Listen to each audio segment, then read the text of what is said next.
আপনি তো NBR chairman ছিলেন, আপনি অনেক বেশি ভালো জানবেন। মানে সেদিক থেকেই ধরেন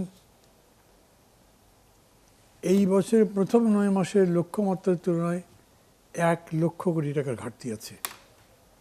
আবার 26-27 এই বাজেটে যেটা কথা বলছে পত্রপত্রিকায় দেখছি, আমরা তো জানি না, সেখানে রাজস্ব আদায়ের লক্ষ্যমাত্রা হচ্ছে 6 লাখ, কোনো পত্রিকা লিখেছে 60,000 কোটি, 6,60,000 কোটি করে লিখেছে 70, কেউ 90,000 কোটি।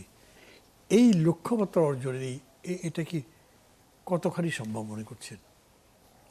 এটা তো আবু আলম বলেই দিল, লক্ষ্যমাত্রা বড় থাকা ভালো। কারণ অনেক সময় বড় না থাকলে চাপ থাকে না, কিছুটা মাইল্ড টেনশন থাকে না। তারপরে যদি এরকম একটু ঘাটতি পড়ে 1,00,000 কোটি, প্রথমেই যদি 1,00,000 কোটি আরও কম নিত বা 2,00,000 কোটি কম নিত, তাহলে দেখা যাচ্ছে যে সেটার মধ্যে হয়তো একটু ঘাটতি হতো। একটু চাপ থাকতে হয়। সমস্যা হইল এক জায়গায়, যেহেতু আমি ওই চেয়ারটাতে ছিলাম, আমি তো আর আবার এনবিআরের চেয়ারম্যানটাতে হট চেয়ার বলি না, যেটা প্রধানমন্ত্রী এবার বললেন যে চেয়ারটা নাকি খুব গরম। তো চেয়ার প্রধানমন্ত্রী হবেন, চেয়ার গরম বলে তো লাভ নাই। গরমের মধ্যে তো আসার জন্য সারা জীবন কষ্ট করলেন। আমি যদিও 11 সালে 26শে জুন লিখলাম যে তিনি বেঁচে থাকলে প্রধানমন্ত্রী অথবা প্রেসিডেন্ট দিতে হবেন, তো সেটা ঘটতেছে, তো এগুলো হয়। আগাম অনেকগুলো মন্তব্য করছে, সেগুলো ঘটেছে। ইউনূস সাহেব আসতেছে 11 মাস আগে লিখলাম, এসে গেলেন। তো এখন বাজেটে যেটা বলতেছেন, the main point remains in how to implement. কাকে দিয়ে ইমপ্লিমেন্ট করবেন, তার নিয়তটা কতটুকু আছে, তার দল কি চুরি করবে, তার দল কি বাজেট ফাঁকি দেবে? কারণ আমি তো সেই সময় দেখেছি, আমি যখন 6-7 গেলাম তখন বাজেট ছিল মাত্র 36,000 কোটি টাকার এনবিআরের অংশে।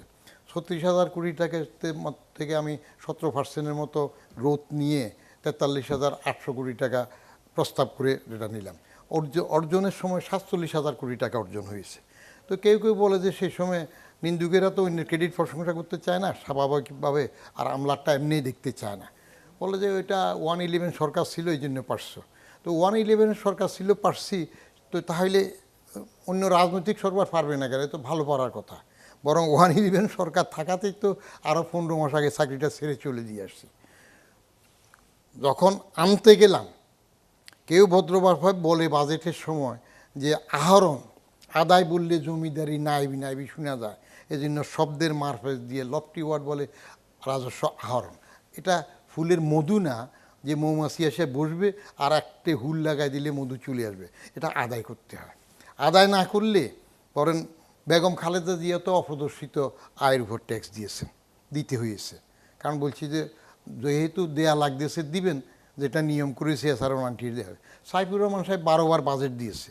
এগুলা বললে কোন সময় আমরা বান্ধে লইয়ে যায় আবার পিটায়, যেগুলো বলি কেন, সাইফুর রহমান সাহেব 12 বার বাজেট দিয়েছে, কিন্তু উনিও তো ট্যাক্স ঠিক মতো দেন নাই। তো যেই ওনার সাথে বললাম স্যারটা কিছু দেওয়া লাগবে, বলে যে এইটা বদিউর আমার সাথে কিসে শুরু করলা, তুমি না আমার এডিশনাল সেক্রেটারি ছিলা। হি ওয়াজ ফাইন্যান্স মিনিস্টার, আমি ইয়ারডিতে এডিশন। আমি বললাম sir still Badiur Rahman is your additional secretary.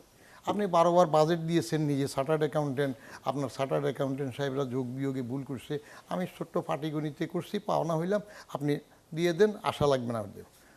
তারপর যে একটা হওয়া বাকি থাকলো মাত্র, এই সামান্য প্রেসিডেন্ট হওয়াটা বাকি থাকলো, আর জীবনের সবটা হইলো আপনাদের রাজনীতিবিদদের সর্বোচ্চ আশা যতটুকু যায় আর কি, মওদুদ সাহেব।